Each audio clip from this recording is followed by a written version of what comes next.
అందరికీ నమస్కారం. ఆంధ్రప్రదేశ్ చేనేత కార్మిక సంఘం రాష్ట్ర సమితి ఈ రాష్ట్రంలో ఉన్న చేనేత పరిశ్రమ కుంటుపడటానికి, అలాగనే చేనేత కార్మికుల ఆత్మహత్యలు నివారించడం కోసం వీటన్నిటినీ పరిష్కారం చేయాలని కొత్తగా ఏర్పడినటువంటి రాష్ట్ర ప్రభుత్వానికి తెలియజేయడం కోసం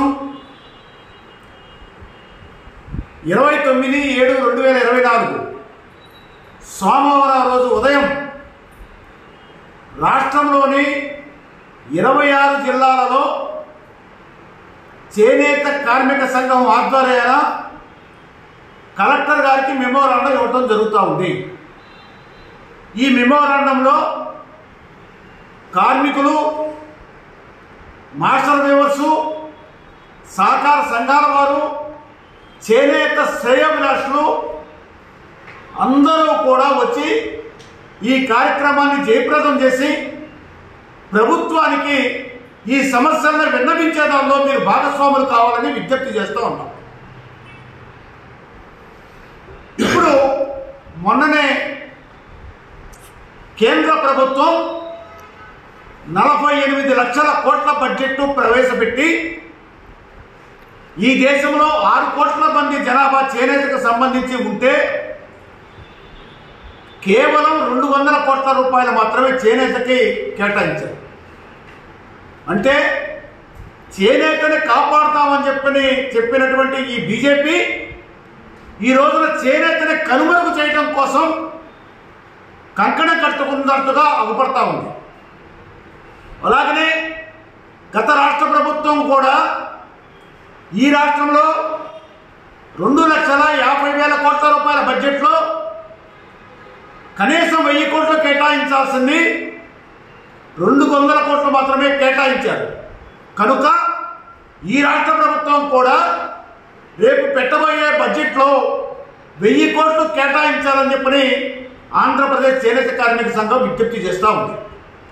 అలాగే చేనేత పని లేక, చేనేత సహకార సంఘాల్లో వాళ్ళు పని చూపించలేక గత 4-5 సంవత్సరాల నుండి చేనేత సహకార సంఘాలు అనేకమైన తీవ్రమైన ఇబ్బందులు పడి అల్లాడిపోతూ ఉన్నారు.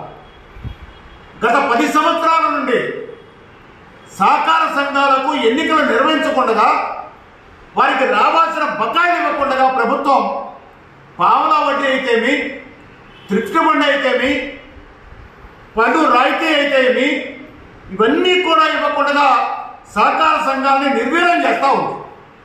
కనుక ఈ రావాల్సిన బకాయిలు తక్షణమే ఇవ్వాలని, సహకార సంఘాలకు తక్షణమే ఎన్నికలు జరపాలని కోరుతా ఉన్నాం. అలాగే బ్రిటిష్ కాలంలో కూడా లేదు చేనేత పైన పన్ను. కానీ నరేంద్ర మోడీ గారు అధికారానికి వచ్చిన తర్వాత ఈ చేనేత పైన జిఎస్టీ పేరుతోటి పన్ను విధించారు. దాన్ని పూర్తిగా రద్దు చేయాలని కోరుతా ఉన్నాం. అలాగే 11 రకాల రిజర్వేషన్ యాక్ట్ ఏదైతే ఉన్నదో అది దేశవ్యాప్తంగా సక్రమంగా అమలు జరగట్లేదు. ఈ రాష్ట్రంలో కూడా అమలు జరగకుండా మిల్లర్సు, అలాగే పౌరులకు వాళ్ళు ఈ చేనేత కేటాయించిన రకాన్ని తయారు చేస్తూ ఈ రోజున వైలేషన్కి పాల్పడుతూ ఉన్నారు. కనుక వీటన్నిటినీ అరికట్టడం కోసం ఖచ్చితంగా ఈ రాష్ట్ర ప్రభుత్వం తగు చర్యలు తీసుకోవాలని కోరుతా ఉన్నారు. అలాగే సిల్కు రాయితీ, ముద్రా రుణాలు, వీటన్నిటి సమస్యల పట్ల రేపు 29వ తారీఖున ఈ కలెక్టర్ ఆఫీస్ వద్ద మెమోరాండం ఇచ్చే కార్యక్రమంలో ఇందాక మనం చెప్పినట్లు కార్మికులు, మాస్టర్ వీవర్సు, సహకార సంఘాలు యావత్తు కూడా ఈ కార్యక్రమంలో పాల్గొని జయప్రదం చేయవలసిందిగా విజ్ఞప్తి చేస్తా ఉన్నాం.